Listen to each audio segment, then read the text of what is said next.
UK.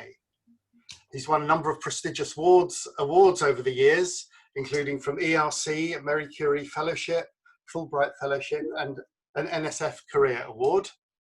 And he's renowned for his work in security and cryptography over many years.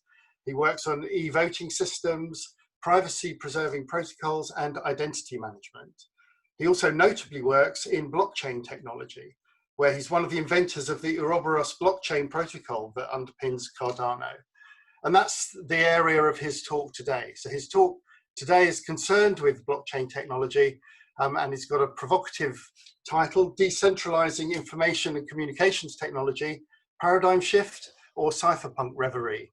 So Aggelos, we'll hand over to you.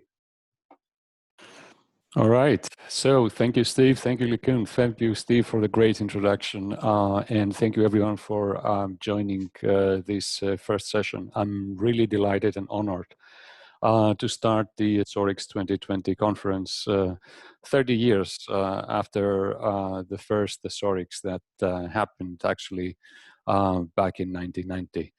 So let me start by figuring out here how to share my screen, which I hope it will be easy. So do you see now my slides? Yes, we can see. All right, great.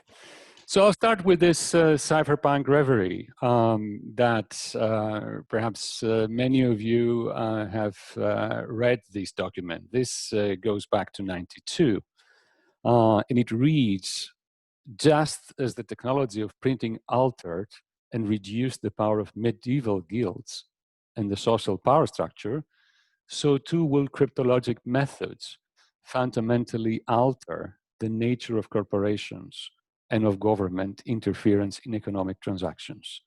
Combined with emerging information markets, crypto anarchy will create a liquid market for any and all material which can be put into words and pictures.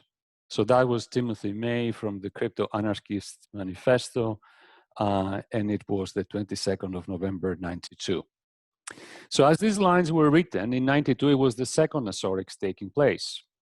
At the time, I was a young university student in Athens, Greece.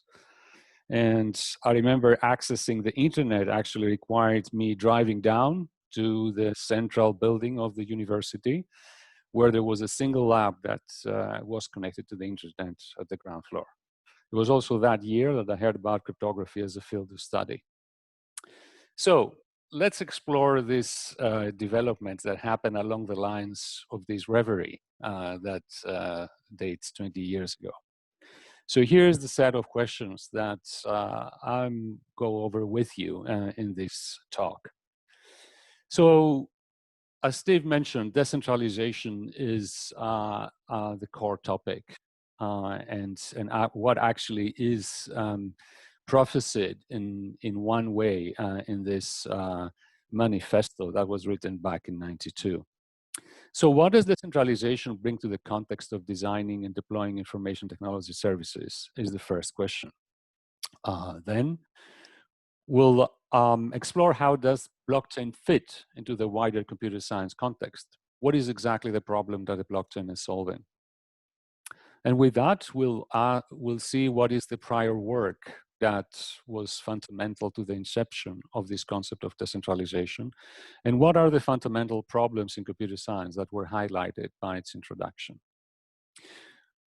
Then we're going to move on to go over what are the relevant open questions and challenges, and I'll give you two examples from my own work that address some of these questions that are relevant to that problem. And finally, we'll conclude with discussing how do we get to a globally scalable, decentralized information technology infrastructure. Do we need it? And what are the benefits of it? And how do we get to it if we are to achieve it? So starting with the concept of decentralization, it's helpful to think about this bird's eye view of an information technology system. So there are clients and servers, and the servers organize the service they provide, with the clients accessing that service. What typifies a system like that is that there is a perimeter signified by the circle you see around the servers that separates clients and servers. The broad objectives is that we need performance, cost effectiveness, scalability, and resilience to faults. So this is an organization of an IT system in a centralized fashion. And this centralized organization is what has been tremendously successful over the last few decades. How does decentralization change that picture? So focusing on the picture as you see it on the left, what happens is that the security perimeter suggests that the servers organize the system with potentially malicious clients, actors, and Byzantine faults, as they're called in the literature, happening outside the perimeter, while the system internally may experience benign faults, which could be power failures, hard disk crashes, and so forth. On a decentralized system, on the other hand, such a perimeter does not exist. As you see, it dissipates, and there is no more a clear distinction that separates those entities that receive the service and those entities that provide the service. Actually, all that is servers and clients live in the same environment, and malicious actors could be everywhere. So the benefits of decentralization are quite many, and I'll just cherry pick like 3 of them that are frequently mentioned in various contexts. There is, first of all, an issue of breadth. There is, given that there is no perimeter, no one has to organize it, so we don't need any organizational barriers, or we don't need information silos. Liability of any entity is limited because no one is a sole custodian of the service and the database. And finally, there is no single point of failure, so the system is more trustworthy. On the downside, performance can be bad, the incentive structure of the whole system can collapse, sharing information in such a decentralized environment might have serious privacy implications, and there is a lack of scalability, as growing the system does not necessarily mean that you'll get more performance. So there's an array of issues that come with being decentralized, and these have come to counter the potential advantages of these systems as they are deployed in practice. But let's take a step back and think about how does this decentralization, and specifically the concept of a blockchain system that was the one that put forth this decentralization idea, fit into the wider computer science context. Namely, what is exactly the problem that the blockchain is solving? So the key question, or the key fundamental problem that is addressed in that area is consensus. And this goes back to the beginning of the 80s with the work of Lamport, Pease, and Shostak. The consensus problem is one of the classical problems in computer science, and if you want, is one of these problems that are exactly at the core of what might consider a classic computer science question.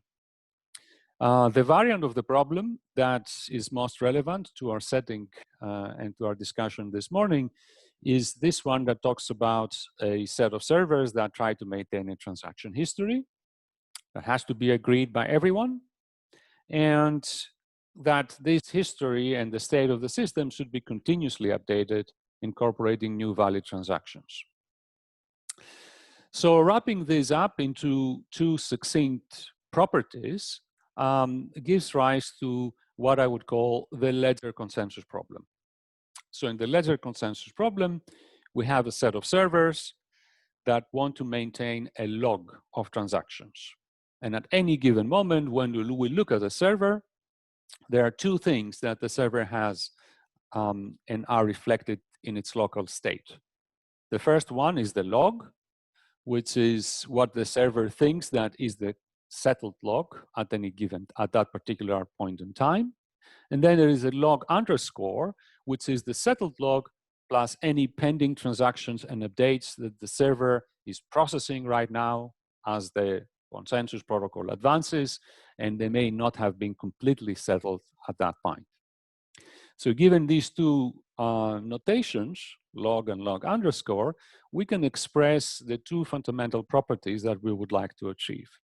The first is consistency, and says that for any two times in the system operation, T1 less or equal than T2, the log of a server 1 at time T1 should be a prefix of the log of server 2, of the log underscore of server 2 at time T2. So basically this means that as the log advances, the log of any server, the settled log of any server at the point, at the previous point in history, is a prefix of the log that a server is looking at a point right now.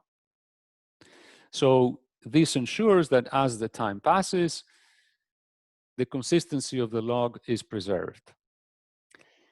This is not enough, as consistency just says that the servers provide a consistent view of what happened. We also need that log to be enhanced, populated, and augmented with information as this information becomes available. And this is the liveness property. It basically states that for any T, when a transaction is posted, then this will be included in the settled part of the log of a server at some suitable time after T. When this T plus U signifies that there is a certain number of time that passes for a transaction to be absorbed. So these are the two properties that you need from a ledger system: consistency and liveness. And you would like to achieve those properties under a threat model, where basically there is an actor that can organize an attack against the system. So, and this attack, if you want in the decentralized setting, can also happen from both outside and inside the system, right? Remember, there is no security perimeter or something that separates the good guys from the bad guys.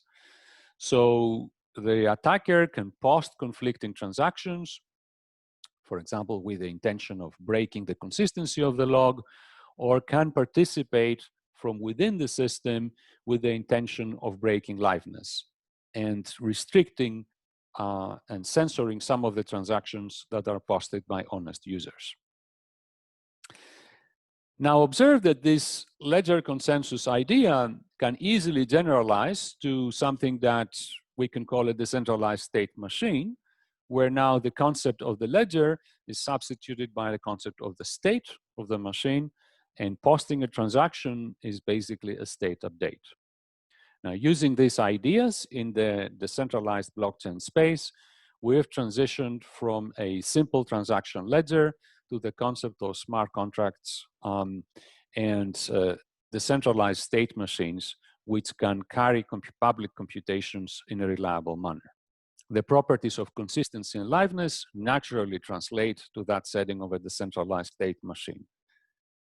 Consistency means that the state of the machine is always, advances always in a consistent manner, and liveness suggests that as entities that are suitably authorized post operations to update the state of the machine, eventually the state of the machine incorporates those changes and the system advances. So this is the question, if you cast it formally. And now the next thing to focus on is how is it possible to solve it.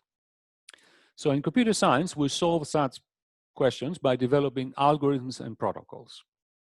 So protocols that are relevant here are consensus protocols that we would like to provably facilitate consistency and liveness.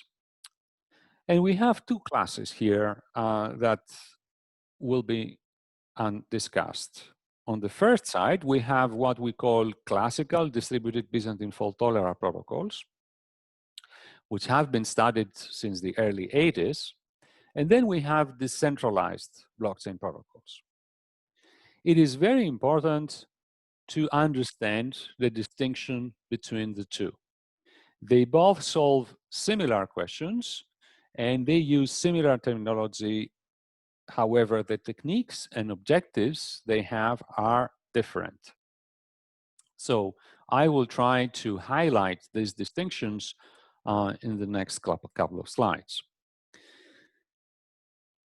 If we look at a distributed system, as this is typified by these classical BFT protocols, we have a situation where there is still a type of perimeter that distinguishes clients and servers.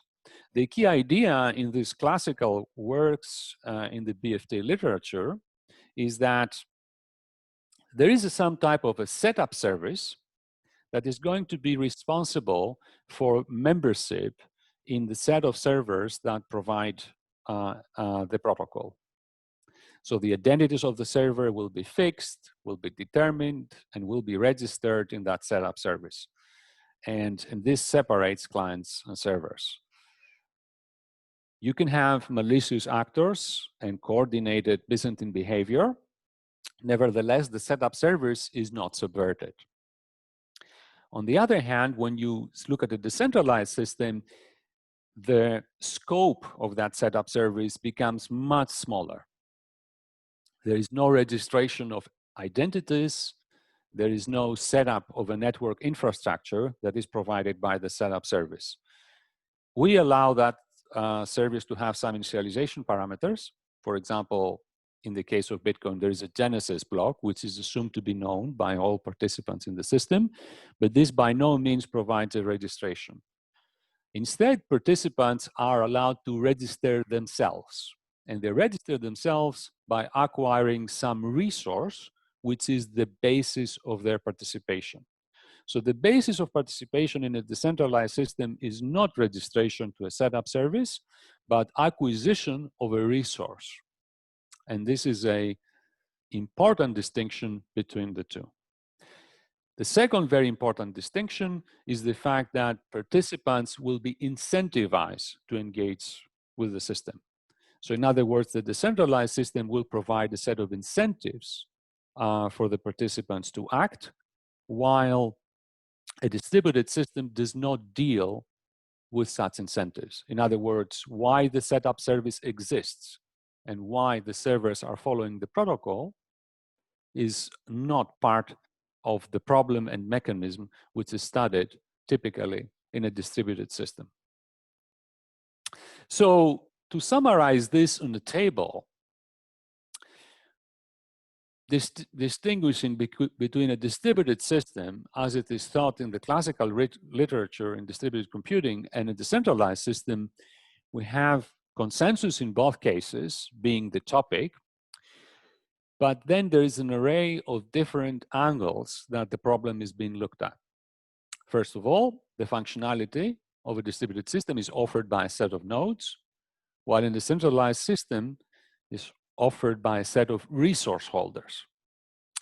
Typically, the number of nodes that are engaged in distributed systems might be tens or up to hundreds, whereas in a decentralized system, we would like to have thousands, millions, and perhaps even billions of resource holders.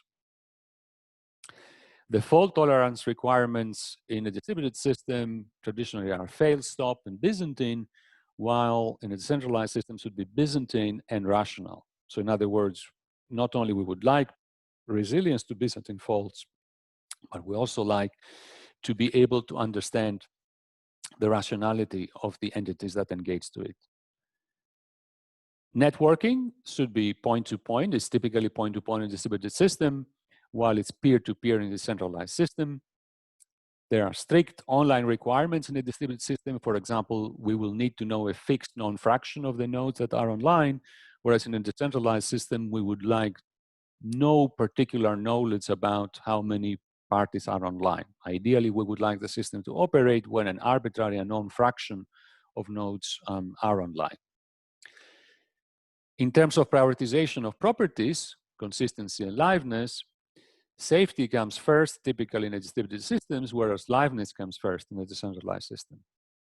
And finally, as I mentioned, the incentives of the participants are external to the system in a distributed case, whereas they are internal to the system in a decentralized sense.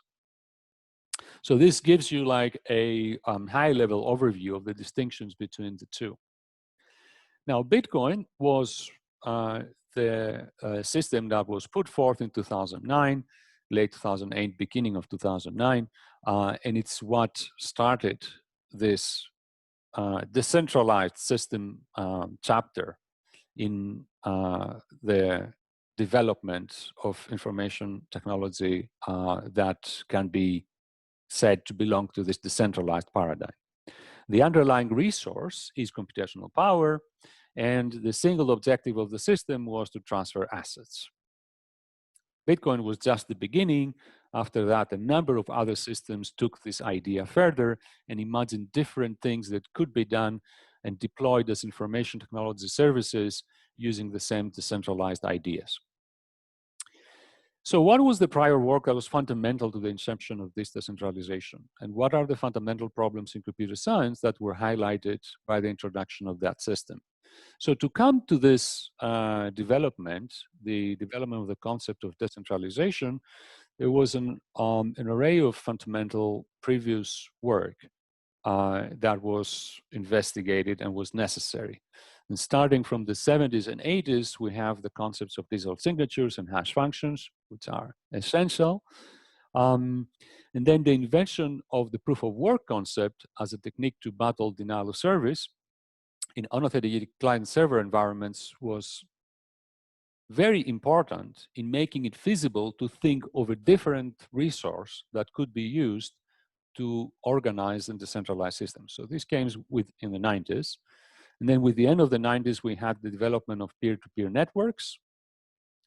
At the same time, the first utilization of hash chains as a mechanism to reliably organize logs chronologically, that, as you know, is at the core of the blockchain data structure.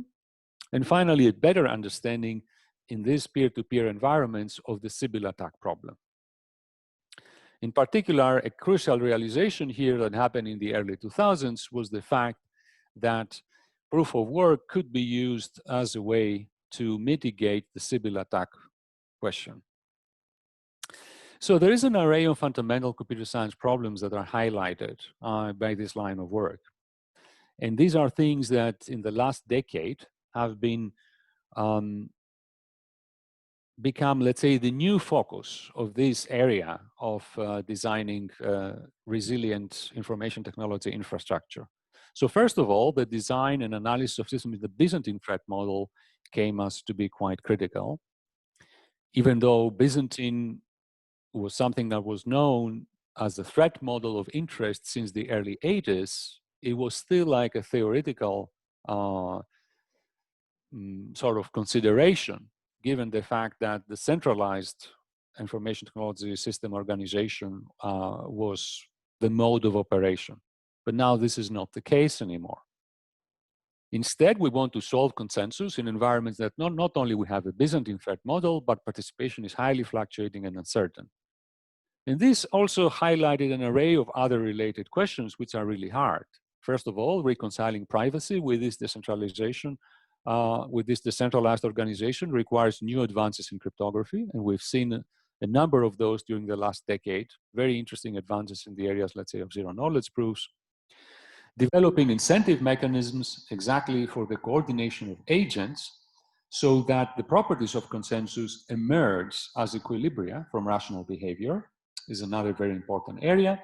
And from a system deployment point of view, we have this tripartite organization where client-server blockchain becomes the paradigm of how you deploy a system. Basically, the blockchain provides a smart contract functionality, and this is a fallback layer that a client and a server can resort to when they reach an impasse in the interaction. So far, I've tried to give you a high-level view of the landscape of this decentralized domain, how it fits in the computer science context, what are the high-level questions, and how the design and development on information technology services starts to be influenced by this paradigm. So now we'll focus next on the relevant open questions in the blockchain space. And we'll talk about the methodology that is needed to solve them. Furthermore, I'll give you two examples from my own work where we focused on particular questions, and I'll give you some ideas about how we address them and where the state of the art is. So I'm going to start by just giving you a high-level view of all the challenges. So decentralization is at the core, and in itself is the high-level objective, and permeates the way we think about all the other questions and challenges that you see surrounding that objective. So starting from the right, privacy, as I mentioned already, being decentralized seems to be in fundamental conflict with being privacy preserving. The more open you are as a system, the more information may be exposed that could be detrimental to the system participants. So privacy is a critical question. And then going further clockwise here, expressibility and programmability asks about how you can program these systems. Governance asks how you can organize them and evolve them. For example, how do you do a software update in a decentralized system? Cost efficiency asks, how can we minimize the energy expenditure that is needed by a decentralized system? High throughput and low latency scalability in general asks about how we can increase the performance of these systems along various dimensions. The effective incentive structure asks about how we can provide within the systems incentives for the participants so that the basic safety and liveness properties emerge as natural equilibria from the interaction of participants that aim to increase their utility, or they're driven out of their own self-interest. And finally, interoperability asks the question how such systems can interoperate with each other, but also with the physical world. So there is an array of challenges in each one of these questions that decentralization provides a new fundamental angle at looking at these questions, which are all in one way or another classical in computer science. And they, in all cases, what we require is new ways of providing solutions to the relevant questions. So what's the methodology if you want to work on these systems? What's the methodology that is that should be followed? And what I want to make a case here is that what we should strive is bring like all the knowledge that our discipline has developed over decades to provide what we call security by design. Systems that are developed in tandem with formal security arguments that establish their properties within a well-defined adversarial and rationality model. And you want to compare and contrast with this with establishing properties via experiments and moving fast and breaking things. The key perspective here is that the burden of proof, as we know very well in security, should lie with the designer, not the end user or evaluator. And furthermore, important to keep in mind, as it's true also for many other areas in security, that Byzantine resilience cannot be established by experiment. The fact is that there is infinitely many strategies that the adversary can follow, and thus will have to provide arguments within a formal model about this. So let me focus now on one question related to cost efficiency. So Bitcoin's energy problem is quite big, to put it simply. Bitcoin's proof of work operations require significant energy expenditure as the system scales, while it produces significant amounts of e-waste.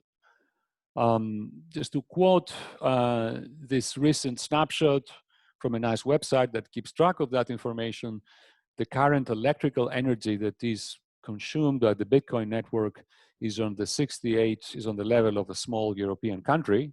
Today, I mean, at least yesterday when I just snapshotted that picture, it was at 68 terawatt hours, which is at the level of Czech Republic. And furthermore, it's worth thinking that a single transaction in the Bitcoin network would have the equivalent power consumption of an average US household over 20 days. So these are interesting numbers to keep in perspective when you think about the energy expenditure that might be required by a decentralized system. In this particular case, the system like Bitcoin that uses proof of work. So early on, this was realized as an interesting and very important question, and what actually was what was posed is whether we can realize it in a more efficient way without compromising its basic assumptions. And the problem here is that we're talking about resources, and the idea that was set out was to use a virtual resource as opposed to an actual resource, because a virtual resource may not have to be spent. So this gave rise to what's known as proof of stake. And a proof of stake concept is an idea that was explored early on by the Bitcoin community and in Bitcoin forum, where it tried to substitute the concept of proof of work with the concept of proof of stake. So if you think about how Bitcoin works, generating the next block in Bitcoin is like an election. A miner is elected with probability proportional to its hashing power. Collisions may happen, collisions here meaning between participants that concurrently produce a block, but they will resolve by suitable protocol logic. In a proof of stake setting, the idea envisioned the following. Instead of using an actual resource or a physical resource, we're going to use a virtual resource, which is the stake that the resource holders are possess and is recorded in the blockchain itself. The resource holders now are all coin stakeholders, not those that have computational power. And then there is a randomized process that takes the current stake into account and elects the next stakeholder to advance the protocol. Despite there was some early progress, there was no convincingly secure solution for a number of years. And the reason for that was that there were a lot of issues that were intrinsic to the POS setting that are not present when you are in the proof of work setting or you're using an actual resource. In particular, the first is that proof of stake permits costless simulation, which essentially means that the adversary or any participants in the system can run the protocol in its head. There is no need to spend an actual resource for simulating the protocol. So thus the adversary could potentially advance the protocol in the most favorable way for their own interests. And the fact that long-range attacks in the threat model might be feasible. So it's possible for someone to start the protocol from the beginning and then like create a fake history without much effort. So motivated by solving these questions in a principled manner, we developed the Ouroboros protocol, which basically was the first provably secure proof of stake system. This started with Ouroboros, which we now affectionately call the classic protocol. That was published in Crypto 17, that dealt with the setting of semi-adaptive adversaries, synchronous, and was the first time that we had a mathematical framework for analyzing proof of stake and proving consistency and liveness. And this was followed by a number of improvements, which I'll briefly mention here. Ouroboros Praus, where we dealt with adaptive adversaries and the analysis of the protocol in a setting where you have network delays and the execution is semi-synchronous. Full dynamic availability, where participation fluctuates and you have clients bootstrapping from Genesis, was dealt with in the Ouroboros Genesis work, which appeared in CCS 2018. And finally, in work that is currently under submission that we call Ouroboros Chronos, we are dealing with the fact that the previous works and other works in this proof of stake space require a global clock to be available to the participants, which we can, such dependency we can remove. And we can provide the protocol only assuming a roughly same speed operation between the protocol participants without the need to share a common clock. So the Ouroboros blockchain was implemented, and there are implementations that are open source. There's no patents in the protocol. It was implemented by IOHK in both Haskell and Rust. It is deployed right now as the backbone of the Cardano blockchain. but there are also implementations by other organizations such as CODA, while other companies and organizations in the space build extensions of it. Concordium and Web3 foundations are examples of organizations that are building on that work. So together with this main research thread on looking at proof of stake, there are a number of other parallel research efforts which are briefly mentioned and are relevant. The first one dealt with privacy, and the question is how to reconcile proof of stake operation with privacy preservation. And this was the work that titled Ouroboros Blockchain that appeared in IEEE Security and Privacy 2019.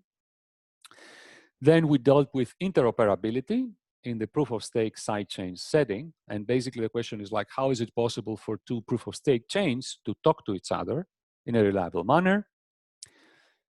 We dealt with the question of high throughput and low latency in work that will appear later this year. The issue of governance in the updatable blockchains paper, which actually is part of the program of this conference, and you'll be able to hear this presentation on Wednesday. And finally, reward sharing schemes which deal with incentives and decentralization. And this is the work that I'll spend a little bit more time to tell you about. It appeared in the IEEE Euro S&P conference just last week. So incentives are a very interesting question when you deal with a decentralized system. We have pure versus pooled operation as two axes that is interesting to think about how the system might be organized. When I talk about pure operation, it means that everybody participates directly with the amount of resource they possess. Pooled operation, on the other hand, means that participants pool resources together to form multi-participant entities. We call those pools. Now, what is characteristic of pooled operation is increasing leverage. So what I call leverage here is the magnification of resources that a certain participant may exert because it is a pool operator. So a pool operator basically doesn't only have their own resources, but they also have the resources of those that organize together in its own pool. So the key observation here is that pooled operation will happen independently of whether the protocol provides for it. So it makes economic sense. So there is no way to completely remove it, even though I have to say there's been some quite interesting ideas about how to de-incentivize it. And one of these ideas is actually the one that I'm going to focus on the next few slides. However, it's interesting to point out that Bitcoin and other similar proof of work based approaches and more, they just let this happen. So what happens then when a system like that is deployed is that you may see low decentralization and increased leverage. So just to see how critical is this, I'll take the example of how Bitcoin is organized right now and contrast this to our approach, which is how to aims to influence pooled operation to improve the system's decentralization and control leverage. So here is like a snapshot of how Bitcoin is today. And as you can see, there is just 4 pools, incidentally, all of them based in China, that control more than 51% of the system. Now, this is important because there is a basic interplay between security and decentralization. Security in the decentralized system, in the sense of upholding the basic properties of liveness and consistency, relies on a sufficient number of resource holders following the protocol. So decentralized systems can lose their liveness and safety when a cartel of entities control more than 51% of the resource. So in case of hashing power or stake or be it any other resource, if you have a cartel of entities that control more than 51% of the resource, then you have, you're not guaranteed that basic properties are upheld. And actually, such a cartel can decide to revert transactions or to censor transactions. Such attacks actually have been observed in the wild. For example, Ethereum Classic just recently, which is a blockchain that provides smart contracts, has experienced very significant 51% attacks. Just to understand the problem of leverage, just take a simple toy example where in a proof of stake system that, let's say, has 100 coins, you have 10 stakeholders, each one of them holding just 10 coins each. Imagine that you have two pools proposed by S1 and S2, the first two stakeholders, and you have three stakeholders delegating their coins to pool A, where two stakeholders, 6 and 7, will delegate their coins to pool B. On the other hand, three stakeholders don't do anything and don't participate at all. Now, what you see is that the leverage of stakeholder 1 is 4, the leverage of stakeholder 2 is 3. And here, because of leverage, we have a situation with just a single stakeholder S1 can mount a 51% attack. That's because of the leverage it has. And furthermore, the fact that in a decentralized system, what you really need to have 51% of is 51% of the active stake. So the stakeholders that do not participate, they don't actually contribute to the security of the system. So designing a reward sharing scheme is an interesting question that asks, how is it possible to influence pool rewards so that this pool operation can be controlled and leverage is not high while decentralization is preserved?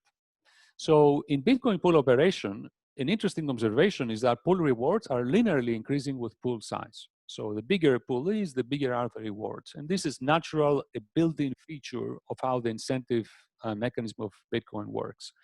Nevertheless, it's possible to change that if you design a system from scratch. And this is the investigation that we've done. We're basically cap rewards based on size using a parameter K, while at the same time we motivate operators to have skin in the game by increasing the rewards. The more they pledge, the more of their own resources pledge to their pool. So if they invest the resources in their pool, then we reward them. So this led to the development of our reward scheme, where basically says that the pool rewards, instead of being proportional to the size of the pool, which is basically this relative stake that the pool may have, the total rewards that may be available to a pool in an epoch should be capped by using the control of this parameter. So the stake delegated relative to the stake delegated of a pool relative to total stake should be capped by this 1 over K, which basically says if we set K, let's say to be 100, this means that no pool bigger than 1% is going to be rewarded. At the same time, what we would like is to influence pool operators to invest their own resources into their pools. The reason is that the moment you cap the size, the rewards that are given to pools with the objective to keep their size small, you generate a perverse reaction. Someone might try to Sybil attack the system. Since you withhold their growth and prevent them from becoming a big pool, they can try to create multiple such pools with the objective of controlling many of them and thus reverting the positive effect that capping the rewards may have. So for that reason, we influence the rewards that go to a pool with the second term that you see in this sum. So that's why you see there is a fraction at the beginning. So the total pool rewards are divided by 1 plus alpha, where alpha is this parameter that we call our Sybil resilience parameter. And then we give a bonus to every pool for pledging more of its own operator stake into the pool. So this basically says that operators that have more skin in the game, they will be rewarded more. So what our analysis further highlighted was the fact that this mechanism by itself does not lead to a stable condition. And this was because of the fact that small pools at their beginning there was too much influence exerted by the pledge and the stake of their operator. For that reason, we calibrate the influence that the stake of an operator has on a pool by this saturation factor, which is how much a pool is close to the 1/k level. So putting all this together, and I'm going to adjust directly to the result, led to a theorem that says our system, using this reward sharing scheme, has an equilibrium of k equal pools. So selfish rational play leads to k equally sized pool. And our alpha parameter facilitates an adjustable lower bound on the stake of any participant that controls more than one pool in the equilibrium. Putting this to experiments, you can see a typical execution of our system where every colored band you see is a separate pool. And what we model here is participants playing and taking turns one after another, creating pools and delegating their stake. And as you see, the vertical black line or bar that you see on the right is the moment the system reaches equilibrium.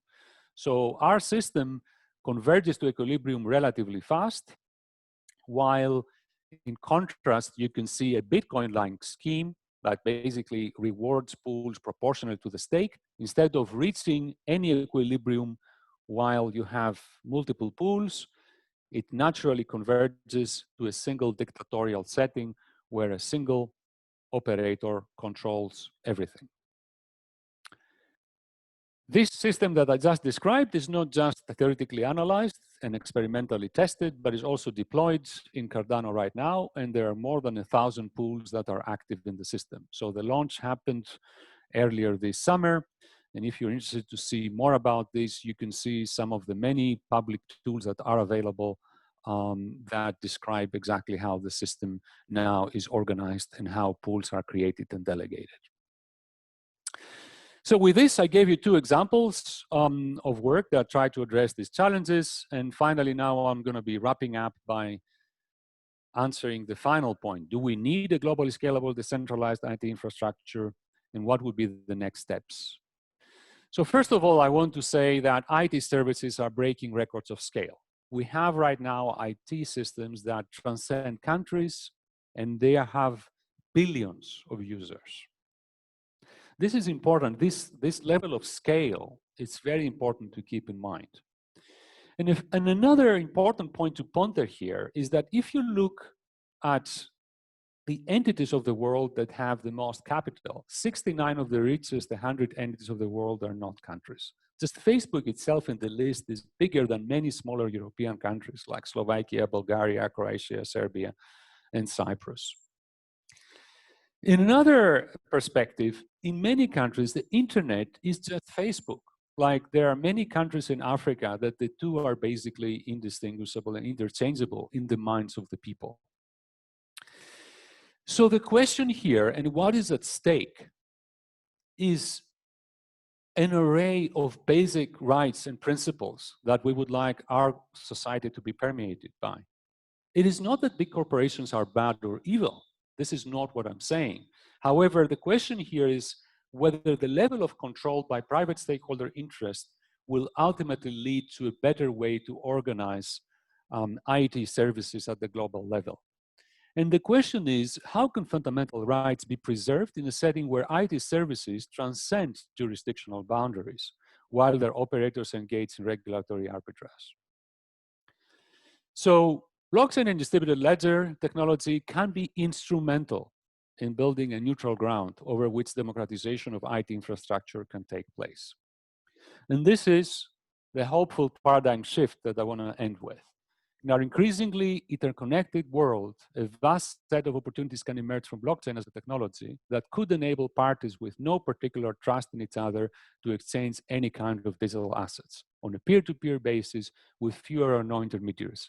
This statement now doesn't come from a crypto anarchy manifesto, but it comes from the report of Blockchain Now and Tomorrow from 2019 from the Publications Office of the European Union. The same report concludes that blockchain is now one of the technologies which is anticipated to have a profound impact over the next 10, 15 years. However, a number of challenges remain unresolved. And these are the ones that I've already showed you. So with this, I want to finish with these objectives, which are high-level objectives. Democratize technology and access to infrastructure, create a level ground, both business and individuals to engage and innovate, facilitate the implementation of fundamental rights in the context of IT in a way that their effective enforcement can be achieved, checks and balances are in place, and dissent is facilitated. These are objectives that go beyond the narrow technical horizon, and you can use them as inspiration if you want to pursue further these questions in this setting. I'll finish with a great thank you to all the people that work with me in all the research that I showed you. Their contribution and the pleasure I had working with them was great, and it was always good, and I continue to work with a number of people, and I think collaborative work is essential for bringing these advances, because not only within our discipline, but cross-disciplinary advances are needed if we are to reach these objectives that I mentioned. So with this, and being cognizant of time, I would like to thank you all for attending this presentation, and I'll pass it now to Steve to organize any questions that you may have. Thank you. Well, thank you, Aggelos, for a really stimulating and fascinating talk. I think it's one of the challenges of doing this online is, of course, we can't hear the applause, but we can already see some comments coming through. So the way we want to manage questions is members of the audience can either raise their hand, and I see there is a hand raised, and I can call on them to ask the question, or can type a question into the Q&A, in which case I will read it out for you to answer, Aggelos. So to start, we have a question from a raised hand. I'm trying to see how we can unmute this one. It's not clear. So I can't see for the minute how to unmute, but I think it's also been put into the Q&A. So I will read it out while we sort out the unmuting aspect. So this is a question from Charles Weir, and it's about the adversarial rationality model. And in particular, the question is, how does that model issues like some privacy issues that don't necessarily have an adversary? So you're looking at adversaries, but not all of these things have an adversarial model. Sure. Yeah. So first of all, this is a good question, because we have to understand there are two dimensions here. So the first one is a dimension that has to do with this classical cryptographic setting that what is referred to as the Byzantine setting. There is an adversary that organizes resources, participants, and then attacks the system in some way. And as I said, this is not enough. So we have to understand that system also in this other dimension, where basically looks at the rationality of the agents. Now, the thing is that both of these dimensions should be pursued.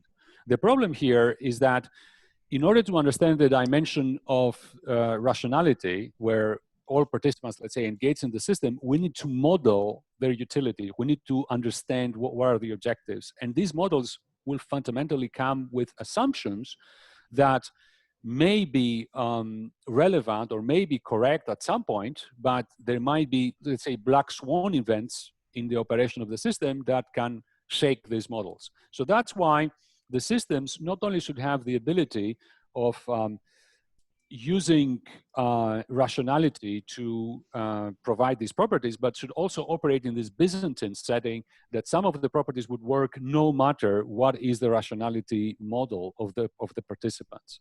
So we have to pursue both.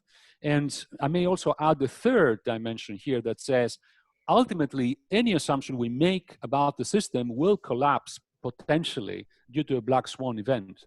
the question then becomes, how does the system repair itself? How does the system can return to a state that some of the properties can still be instituted?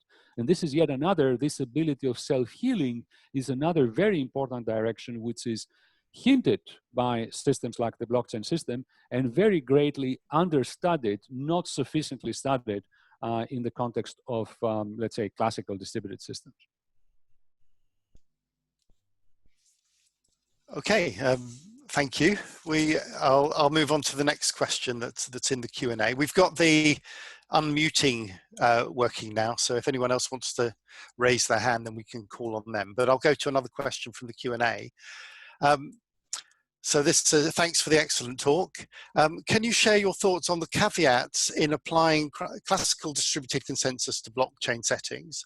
For example, to further enhance the performance and functionality of proof of stake type systems. And this is a question from Yang Chao. Yeah. So basically, the bringing ideas from the classical setting to the decentralized setting is possible and has been done and in a number of ways. The question that someone has to deal with is basically classical results in distributed systems talk about servers with identities. So the usual idea that we can go about is somehow create identities using some decentralized substrate and then using those identities to engage using some of the more classical BFT style protocols. So this is the typical way that someone might go about it. And the question then becomes, how do we translate resources into identities? And this actually is a very interesting question. There's a number of works that explore that. And I would say also that there's a lot of significant advances that can be taken in that direction, as also hinted in the question, that we can take various nice protocols that classically work and port them to the decentralized setting by devising the right mechanisms that translate resources to identity infrastructures. Okay, thank you. We have one further question from Matthias Grundmann. So thanks for the great talk. Do you see realistic approaches to democratize blockchain? Proof of work and proof of stake seem to give power to the rich entities instead. Yeah. So this is, I would say, one of the very, very important questions of the space, especially if we talk about the systems that fundamentally want to empower people to engage. Because so far we talk about resources, right? So we talk about that these systems are provided by resource holders, but ultimately resource holders are those entities that are rich in those resource holders are fundamentally more benefited by a system like that. So the question here, which is relevant, is how is it possible to democratize that systems? And the problem we have to deal with there is that we would like to achieve that with decentralization. So the question here becomes, what should be the ultimate resource that these systems should be based on? So no matter what resource you think about, if it's a physical resource, then ultimately those that benefit are those that are rich in that resource. It's not a coincidence, for example, that a number of big Bitcoin mining pools are based in China. This is because it's beneficial from a cost perspective to have mining pools there. So the problem becomes, how is it possible to think of resources that are more egalitarian, out of which we can design those systems? So stake is an example that took this paradigm of computational power to a different direction. But what I anticipate and what I would advocate is that we should continue to do research which is influenced by basic principles and rights to try to find more egalitarian ways that these systems can be organized. It's an active research area, and there's a lot of more advances that could be made. Okay, great answer. Thank you, Aggelos. I see we've reached the end of the session now, keeping an eye on the time, and we're on a tight schedule. So I'll thank you again for a really great talk. We had one comment in the chat which said, "Thanks for being the first person I've encountered who can really justify blockchain," which is, I think, a it was a really great talk, giving a lot of insight into the reasons of for how everything fits together and the technology. So thanks again for that. I should say that if people want to continue the discussions and follow up, then we have the Slack channel, and the channel for this talk is Keynote 1. So please feel free to continue offline. But for the moment, I'll close this opening session. So thank you. Thank you, Thanks, Steve. Aggelos. Thank you, everyone, for joining. Thank you. Bye. And I'll happily be in Slack and answer more questions if there are there. That's great. Thanks, Aggelos. Okay.